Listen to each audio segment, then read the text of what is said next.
Hello friend, नमस्कार। सावी study अड्डा institute में आप सभी लोगों का स्वागत है। हम लोग इंग्लिश ग्रामर पढ़ रहे हैं और हम लोग आज एक नए टॉपिक के साथ उपस्थित हुए हैं। पिछली वीडियो में हम लोग नॉन फाइनाइट के बारे में अध्ययन किए। उसका पहला और दूसरा पार्ट हम लोग जिरेंड और इन्फिनिटिव के बारे में पढ़े। आज उसका तीसरा पार्ट है द पार्टिसिपल। तो द पार्टिसिपल यानी पार्टिसिपल के बारे में हम लोग अध्ययन करेंगे। पार्टिसिपल होता क्या है, आइए देखते हैं। पार्टिसिपल क्रिया में आईएनजी जोड़ने से बनता है। पार्टिसिपल क्रिया में आईएनजी जोड़ने पर बनता है। इसका हिंदी उच्चारण में जो अनुवाद होता है वह करके या हुए के रूप में होता है। यानी इसका अनुवाद जब भी होता है, उच्चारण हम करते हैं तो वह करके और हुए के रूप में होता है, यानी काम जारी रहता है।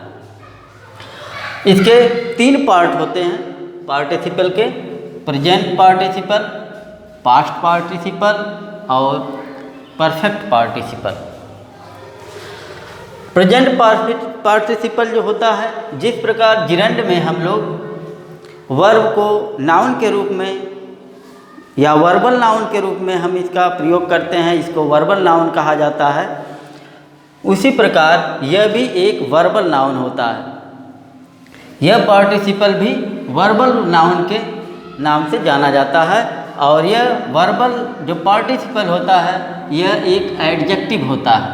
यह नाउन नहीं, यह एडजेक्टिव होता है। नाउन जो है जिरेंड में होता है, इसमें जो है वर्बल एडजेक्टिव के रूप में यह जाना जाता है। जैसे यहाँ पर कुछ हम सेंटेंसेस दिए हैं और उसको किस प्रकार हम पार्टिसिपल बनाते हैं। जैसे यहाँ पर यह वर्ड है हियरिंग। हियरिंग का मतलब होता है आवाज़ सुनकर। तो हियर में जब आईएनजी लगा दिया गया तो हियरिंग हो गया, यह एक पार्टिसिपल तैयार हो जाता है, बन जाता है। उसी प्रकार वीपिंग है, वीप में आईएनजी जोड़ दिया गया तो यह भी एक पार्टिसिपल बनता है। और इसमें कार्य जारी रहता है, हमेशा इसमें जारी रहता है।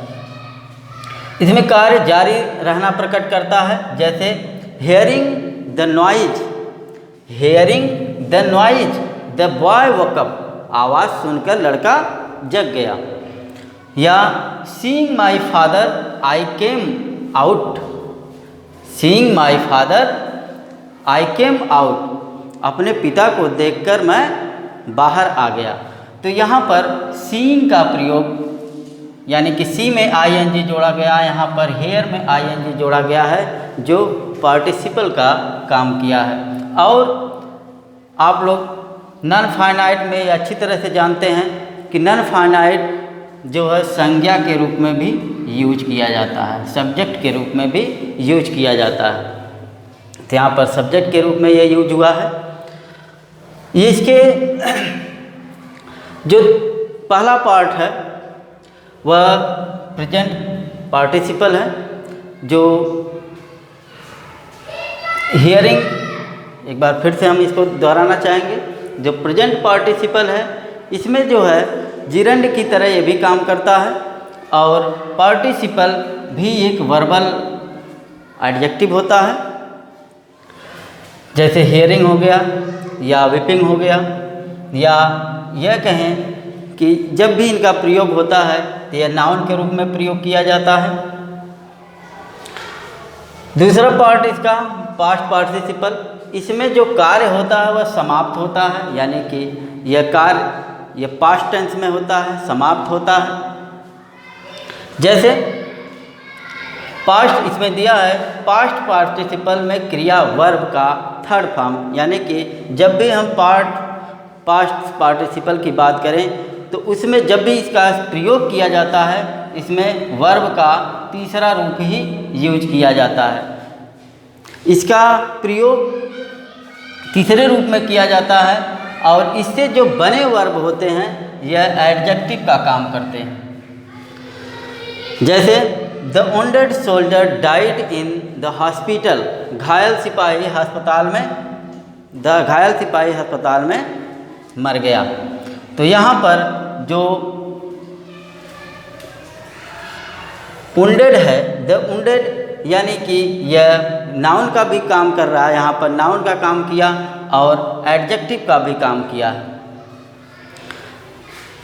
दूसरा है the broken chair was put aside, यानी टूटी हुई चेयर जो है आप किसी और रख दी गई है, टूटी चेयर एक और रख दी गई है। तो यहाँ पर ब्रोकन चेयर एक नाउन वर्बल है और यह पास्ट पार्टिसिपल के रूप में है, क्योंकि क्रिया का तीसरा फॉर्म वर्ब का तीसरा पार्ट में यूज हुआ है। तो इस प्रकार हम इसके तीसरे फॉर्म में हम पास्ट पार्टिसिपल में वर्ब का यूज करते हैं। तीसरा परफेक्ट पार्टिसिपल, इसमें जो है परफेक्ट में एक काम आप परफेक्ट टेंस के बारे में पढ़े होंगे, जो पास्ट में होता है या फ्यूचर में होता है। इसमें आप देखे होंगे कि एक काम समाप्त होता है, तुरंत उसके बाद दूसरा कार्य भी स्टार्ट होता है। तो इसी प्रकार ये भी परफेक्ट जो पार्टिसिपल होता है, इसमें एक कार्य समाप्त होता है और उसके तुरंत बाद ही दूसरा कार्य शुरू हो जाता है। जैसे having written the letter, having written the letter, तो यहाँ पर एक कार्य समाप्त हुआ और दूसरा कार्य यहाँ पर आरंभ हो गया। इसका मतलब पत्र लिखने के बाद मैं सो गया। दूसरा having rested we continued our journey, विश्राम करने के पश्चात हमने अपनी यात्रा शुरू की। हैविंग रेस्टेड, तो यहाँ पर जो कार्य हुआ वह दो भागों में हुआ है, एक कार्य पहले हुआ है, दूसरा उसके तुरंत समाप्त होने के बाद हुआ है। इसमें एक चीज़ और ध्यान दिया जाता है, हैविंग के तुरंत बाद जब भी वर्ड होता है वह थर्ड फॉर्म में होता है और इसका उच्चारण जो है पश्चात के रूप में, क्योंकि इसमें कामा जो होता है, जैसे यहाँ पर कामा लगाया गया है, कामा का जो कामा के बाद जो दूसरा सेंटेंस होता है वह पश्चात के रूप में यूज किया जाता है। उसकी अंग्रेजी नहीं लिखी जाती है, केवल कामा से उसको संबोधित किया जाता है। तो having written the letter he sleep, यानी पत्र लिखने के पश्चात बाद वह सो गया, ही स्लीप, वह सो गया। और कुछ चीज़ें इसमें जैसे ध्यान देने की है, इसका प्रयोग हम कहाँ कहाँ पर करते हैं। जैसे इसका प्रयोग हम एट्रीब्यूटली, यानी कि जिम्मेदार, जहाँ पर किसी को जिम्मेदार ठहराया जाए, एट्रीब्यूटली किया जाए, तो वहाँ पर भी इसका यूज किया जाता है। जैसे a lying witness, lying witness is not believed, यानी झूठ बोलने वाले गवाह पर विश्वास नहीं किया जाता। तो यहाँ पर लाइंग का प्रयोग यानी लाई है और इसमें जो है आईएनजी जोड़कर इसको जो है पार्टिसिपल के रूप दिया गया है और यह नाउन के रूप में भी कार्य कर रहा है। तो यहाँ पर यानी कि जिम्मेदार ठहराने के सेंस में भी इसका हम प्रयोग करते हैं। प्रेडिक्टिकली, यहाँ पर यानी प्रेडिक्ट यानी भविष्य की बातें बताया जाए तो भी यहाँ पर हम पार्टिसिपल के रूप में यूज करते हैं। जैसे the parrot came flying here, तोता यहाँ उड़ता हुआ आया था। तो यह एक भविष्य की बात हुई, इसीलिए प्रेडिक्टिकली के रूप में हम इसको लिखते हैं। तीसरा इसका जो सेंस होता है एब्सोल्युटली यानी स्वतंत्र रूप में। जब भी वेदर की बात, जब भी इसका स्वतंत्र रूप में प्रयोग किया जाए पार्टिसिपल का, तो हम इसका जो सेंटेंस होता है वह इस प्रकार, जैसे द वेदर बीइंग फाइन, जब the weather being fine we went out, मौसम ठीक होने पर हम गए। तो यहाँ पर एक एब्सोल्युटली यानी से स्वतंत्र रूप से यह कार्य हुआ है। चौथा है कॉम्बिंग सेंटेंस, यानी कि वाक्यों को मिलाना। जब भी वाक्य मिल जाए, जैसे ही टुक हिज गन, उसने अपनी बंदूक उठाई, उसके बाद इसमें मिलाया गया, या इन वाक्यों को जो है इसमें पार्टिसिपल में मिला दिया जाता है। तो इस प्रकार से हम कॉम्बिंग सेंटेंस यानी वाक्यों को मिलाने के एसेंस में हम भी इसका प्रयोग करते हैं। एक बार फिर से, द पार्टिसिपल क्रिया में आईएन जोड़ने से बनता है और इसका हिंदी में उच्चारण यानी कि कार्य जो होता है आपका जारी रहता है, यानी करके या हुए के सेंस में प्रयोग किया जाता है। ये 3 प्रकार के होते हैं, प्रेजेंट पार्टिसिपल, पास्ट पार्टिसिपल और परफेक्ट पार्टिसिपल। प्रेजेंट पार्टिसिपल, जिस प्रकार जिरंड को हम वर्बल नाउन कहते हैं, उसी प्रकार हम पार्टिसिपल को वर्बल एडजेक्टिव से नाम से भी जानते हैं। जैसे यहाँ पर हियरिंग है, इसमें आईएनजी, हियर में आईएनजी जोड़कर हम इसको पार्टिसिपल बनाए हैं। जैसे यहाँ पर हम लिख दिए हैं हियरिंग और वीपिंग, इसमें हियर और वीप में आईएनजी जोड़कर पार्टिसिपल बनाए हैं। इसमें कार्य जो होता है वह जारी होना प्रकट करता है और यह प्रेजेंट में होता है। पास्ट पार्टिसिपल, इसमें कार्य के समाप्त होने की बात होती है, यानी कि पास्ट में यानी बीता हुआ होता है, कार्य समाप्त हो जाता है। पास्ट पार्टिसिपल में क्रिया का थर्ड फॉर्म हम यूज करते हैं और वर्ब से बने एडजेक्टिव का भी इसमें कार्य होता है। जैसे the wounded soldier died in the hospital या the broken chair was put aside.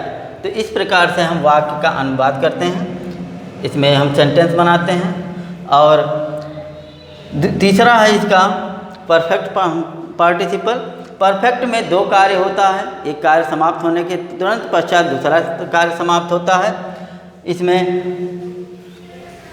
Having का प्रयोग किया जाता है। Having written the letter he slept, यानी हैविंग के तुरंत बाद जो है हम क्रिया का थर्ड फॉर्म यूज करते हैं। जैसे having written the letter he slept, पत्र लिखने के पश्चात वह सो गया, या having rested we continued our journey, विश्राम करने के पश्चात वह अपनी यात्रा शुरू किया। तो इस प्रकार से हम इसका प्रयोग करते हैं। ये 4 सेंस में प्रयोग किया जाता है। इसके 4 प्रकार से इसका हम प्रयोग कर सकते हैं। अल्ट्रीब्यूटली, जिम्मेदार ठहराने वाले सेंस में, जैसे a lying witness is not believe, यानी झूठ बोलने वाले गवाह पर विश्वास नहीं किया जाता। या दूसरा सेंस है प्रेडिक्टली, यानी कि भविष्य बताना। The parrot came flying here, यानी कि यहाँ पर जो सेंटेंस है इसमें एक ये सेंस हो रहा है कि भविष्य बताया जा रहा है, प्रेडिक्ट किया जा रहा है। तीसरा है एब्सोल्यूट, यानी स्वतंत्र के रूप में, एब्सोल्यूटली है स्वतंत्रता पूर्वक या स्वतंत्र रूप में इसका प्रयोग किया जाता है। The weather being fine we went out. तो इस प्रकार से हम इसका प्रयोग करते हैं। चौथा है कॉम्बिंग, यानी कि कॉम्बिंगिंग, वाक्यों को मिलाना, वाक्य को जोड़ा जाता है, मिलाया जाता है इसमें। जैसे ही टुक हिज गन, इस वाक्य को मिलाया, उसने अपनी बंदूक उठाई। तो यहाँ वाक्य जो है मिलाया गया, कॉम्बिंग किया गया है। तो इस प्रकार से पार्टिसिपल है। तो आज के लिए बस इतना ही, कल मिलते हैं नेक्स्ट टॉपिक के साथ। धन्यवाद।